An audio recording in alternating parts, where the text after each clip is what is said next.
வணக்கம்.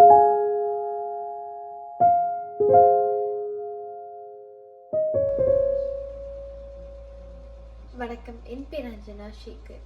ரே பிராட்பெரி எழுதின Fahrenheit 451 chapter 2 the sieve and the sand.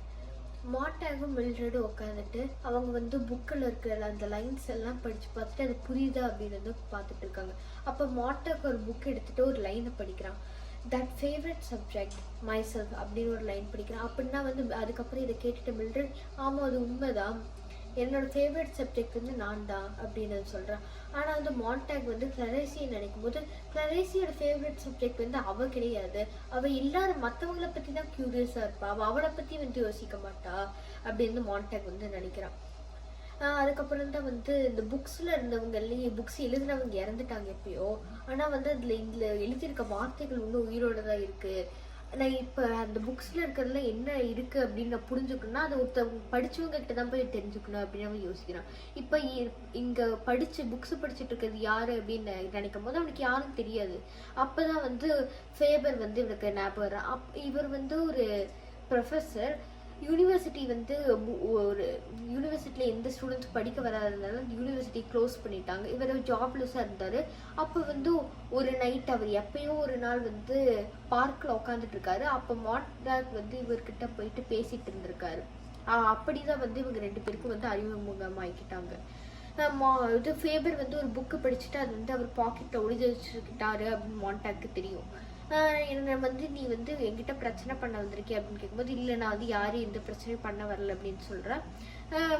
இது ஃபேபர் வந்து பயந்துட்டு தான் இருக்காரு. ரொம்ப இது லைக் பயந்துட்டு என்னை வந்து அரெஸ்ட் பண்ணிட போகிறேன் அப்படி பயந்துட்டு இருக்காரு. ஆனால் மான்டாக் வந்து இல்லை நான் உங்களை அரெஸ்ட் பண்ணலாம் வரல அப்படின்னு சொல்கிறான். அதுக்கப்புறம் என்னை மீட் பண்ணுறதுக்கு உங்களுக்கு ரொம்ப மீட் பண்ணணும்னு நினச்சிங்கன்னா இந்தாங்க என் அட்ரஸ்ன்னு வந்து ஃபேபர் அட்ரஸ் கொடுத்துட்டு போயிருக்கா.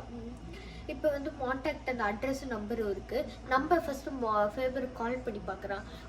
கேட்கும்போது யாருன்னு கேட்கும்போது நான் மான்டாக், உங்களுக்கு வந்து இந்த கண்ட்ரியில் வந்து எத்தனை பைபிள் காப்பீஸ் இருக்குது அப்படின்னு வந்து தெரியுமா அப்படின்னு கேட்கும்போது எனக்கு அதெல்லாம் தெரியாது. அப்படின்னா ஷேக்ஸ்பியரோட புக்ஸோட காப்பீஸ் எத்தனை இருக்குது அப்படின்னு தெரியுமா அப்படின்னு அதுவும் தெரியும். இது வந்து ஃபேபர் ஒரு ட்ராப்னு நினச்சிக்கிறாரு. அதுக்கப்புறம் இவர் வந்து லைக் நான் உங்களை மீட் பண்ண வர்றேன் அப்படின்னு சொல்லிட்டு அவர் மான்டாக் வந்து ஃபோன் வச்சிடுறாரு. இப்போ வந்து காலிங் பெல் வந்து அடிக்குது. அது வந்து ஒரு ஹவுண்டு தான், மெக்கானிக்கல் ஹவுண்டு காலிங் பெல் அடிக்கிறது வந்து உங்களுக்கு தெரியும். மான்டாக் வந்து இதை பார்த்தா இந்த ஹவுண்டை பார்த்தா வந்து ரொம்ப பயம். ஆனால் மில்ட்ரட் வந்து சொல்கிறா அது ஒரு ஜஸ்ட் ஒரு நாய் தான், நீங்கள் அதை பற்றி பயப்படாதீங்க அப்படி வந்து மில்ட்ரட் சொல்கிறா.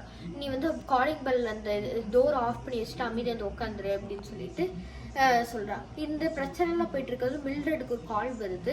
அந்த கால் பேசும்போது ஒயிட் கிளவுட்ஸ் ஷோ வந்து இன்னைக்கு ஆரம்பிக்குது, அதை போய் நானும் என் ஃப்ரெண்ட்ஸும் பார்க்குறோம், எங்கள் ஃப்ரெண்ட்ஸ் எல்லாம் ஈவினிங் வந்து வீட்டுக்கு இன்வைட் பண்ணுறேன் அப்படின்னு சொல்கிறேன். அதுக்கப்புறம் மான்டாக் வந்து கேட்குறான் உன்னோட இந்த ஷோவும் உன்னோட ஃபேமிலி இல்லை அந்த டிவியில் இருக்கவங்களுக்கு எல்லாருக்கும் வந்து உன்னை பிடிக்குமா அப்படின்னு கேட்கும்போது மில்ட்ரட் வந்து சொல்கிறேன் எனக்கு அவங்கள பிடிக்கும், ஆனால் அவங்களுக்கு உன்னை பிடிக்குமா அப்படின்னு மான்டாக் கேட்குறான். அவன் வந்து எதுவும் பேசுறது கிடையாது. அதுக்கப்புறம் மான்டாக் வந்து அந்த பைபிளை படிச்சுக்கிட்டே வந்து ட்ரெயின் ஸ்டேஷனுக்கு போகிறான். அங்கே இருக்க எல்லாரும் வந்து இவனை பார்த்துட்டு இது மேட் மேனு நினச்சிக்கிறாங்க. அதுக்கப்புறம் போலீஸ் எல்லாம் கால் பண்ணுறாங்க. ஆனால் வந்து அதை படிச்சுட்டு இருக்கும் போது வந்து அந்த பைபிளில் இருக்க வேர்ட்ஸ் எல்லாத்தையும் அவன் வந்து மெமரைஸ் பண்ணணும் அப்படின்னு நினைக்கிறான். ஏன்னா இந்த பைபிள் எப்படினாலும் எரிக்கப்பட்டுரும்.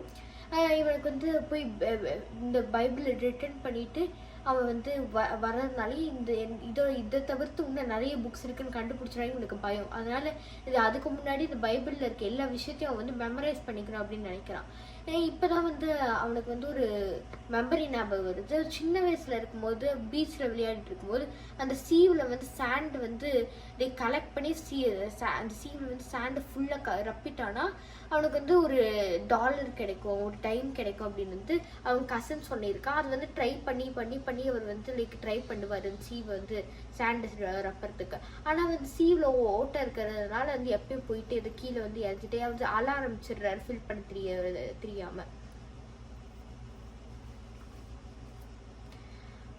அதுக்கப்புறம் இவரால் ஒழுங்காக எதுவும் மெமரைஸ் பண்ண முடியறதில்ல. அதுக்கப்புறம் ஸ்டேஷனை விட்டு இறங்கிடுறாரு.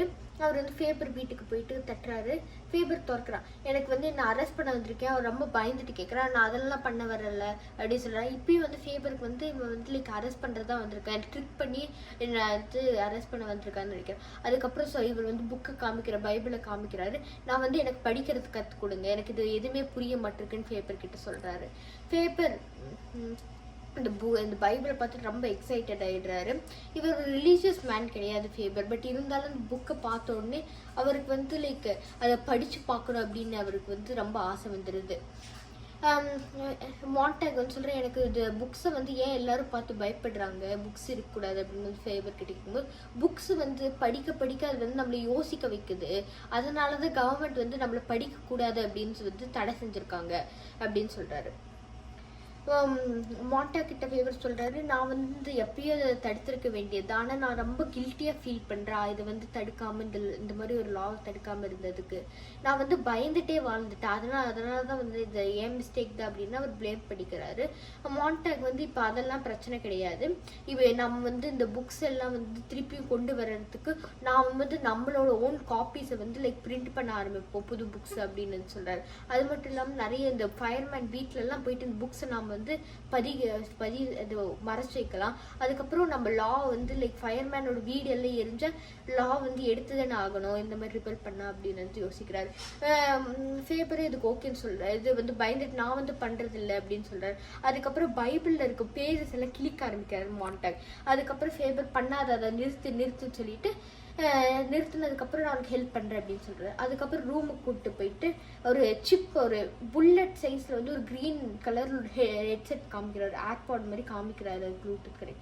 நீ வந்து இதை நான் பேசுறது வந்து உனக்கு இதில் கேட்கும், நான் ஸ்டாக் மார்க்கெட்டில் வந்து கலெக்ட் பண்ண மணியை வச்சு நான் இதை உருவாக்கினேன் அப்படின்னு வந்து அவர் சொல்கிறாரு.